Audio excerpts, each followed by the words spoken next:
Avez-vous vu Dr. Strangelove? Si ce n'est pas déjà fait, on vous le conseille fortement. C'est un film de 1964 réalisé par Stanley Kubrick dans lequel une bombe nucléaire déclenche la fin du monde. Et c'est une comédie. Kubrick est l'un des grands maîtres du cinéma, un monument. Observons comment cet artiste s'est servi de sa plus grande peur pour créer l'une des meilleures satires politiques du 20e siècle.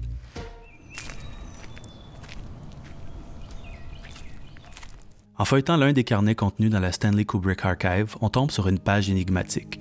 Une espèce de brainstorm manuscrit dans lequel Kubrick évoque des titres alternatifs pour son film. Wonderful Bomb, Dr. Doomsday or How to Start World War III Without Even Trying, My Bomb, Your Bomb, The Bomb and Dr. Strangelove or How to Be Afraid 24 Hours a Day. Au final, le titre choisi a été Dr. Strangelove or How I Learned to Stop Worrying and Love the Bomb. Mais pourquoi ce titre et que veut-il dire? Pour comprendre ce que Kubrick a possiblement voulu exprimer, il faut essayer de comprendre Kubrick lui-même. C'est clair, il est intéressé par la guerre. Près du tiers de ses films sont à ce sujet. Mais il semble que ce n'est pas la guerre elle-même, mais l'impact de la guerre sur les individus qui intéresse Kubrick.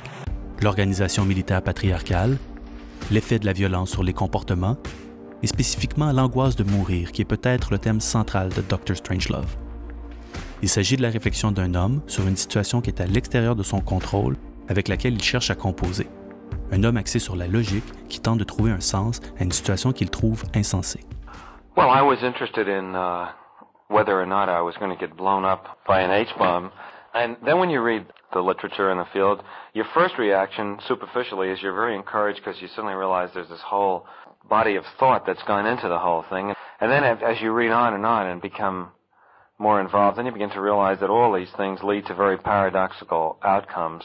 I suppose this was the most thematically obvious thing about Dr. Strangelove was the paradoxical outcome of any particular line of thought. Et le paradoxe de la guerre nucléaire, c'est que les moyens utilisés pour obtenir la paix peuvent provoquer notre propre mort.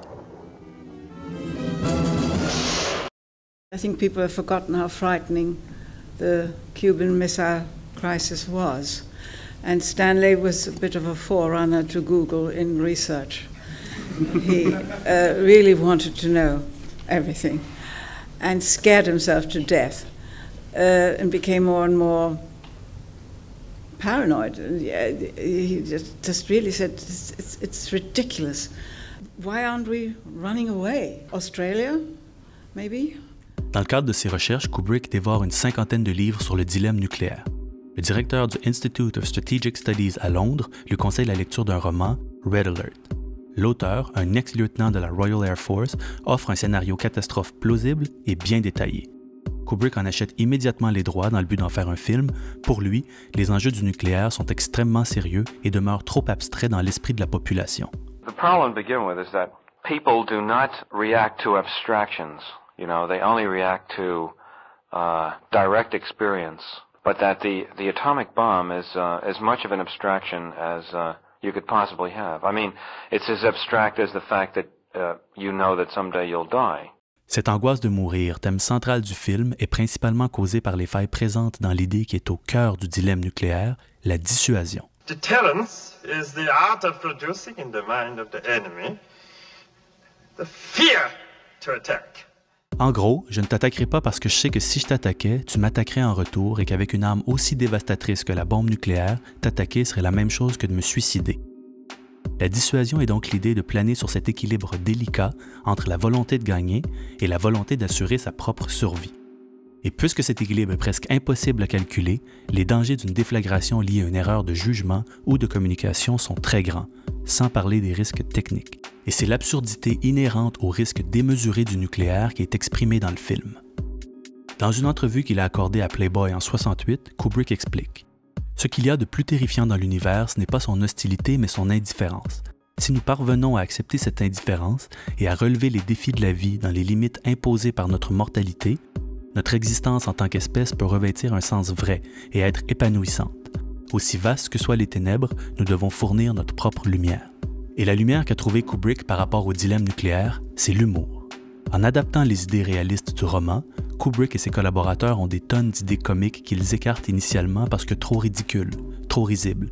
Mais à mesure que le travail avance, ils doivent se rendre à l'évidence et accepter que les idées qu'ils écartent systématiquement sont les plus porteuses et les plus vraies.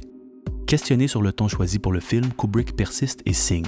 Pourquoi la bombe devrait-elle être approchée avec révérence? La révérence tend à être un état d'esprit paralysant. Le sens de l'humour est la réaction la plus humaine au mystère et au paradoxe de l'existence. The Doomsday Machine is designed to trigger itself automatically. But surely you can disarm it somehow? No, it is designed to explode if any attempt is ever made to untrigger it. Automatically? It's an obvious commie trick, Mr. President. We're wasting valuable time. Look what they want. They're getting ready to clobber us. Roger Ebert explique l'humour de Dr. Strangelove d'une manière très imagée. Un homme qui porte un drôle de chapeau et qui le sait n'est pas drôle. Un homme qui porte un drôle de chapeau et qui ne le sait pas est drôle. Kubrick ajoute à la dérision en greffant au récit une connotation sexuelle, symbole phallique, métaphore de coït et d'éjaculation, tout est là, culminant en la blague de pénis la plus magistrale de l'histoire du cinéma, pornographie comprise.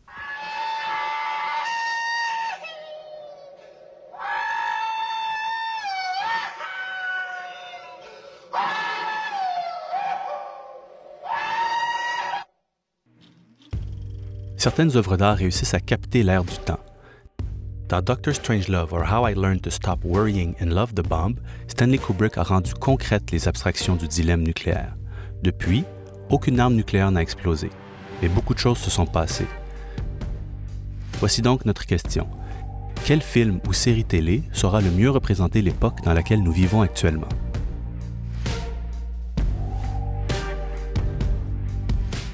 Salut! Salut! On a hâte de voir vos réponses dans la section des commentaires et peut-être même que ça pourrait inspirer une future capsule. Qui sait? Qui sait? D'ailleurs, on travaille présentement à une collaboration super intéressante dont on ne peut pas parler spécifiquement encore, mais qui est produite dans le cadre d'Observatoire Studio, qui est la branche production d'Observatoire. On fait du motion design, du montage, de l'illustration, de la rédaction. Hey Garcine, ça va? Salut! D'ici là, abonnez-vous. Merci d'avoir pris le temps de regarder. Puis on se dit à la prochaine. Restez curieux. Bye bye. Ciao!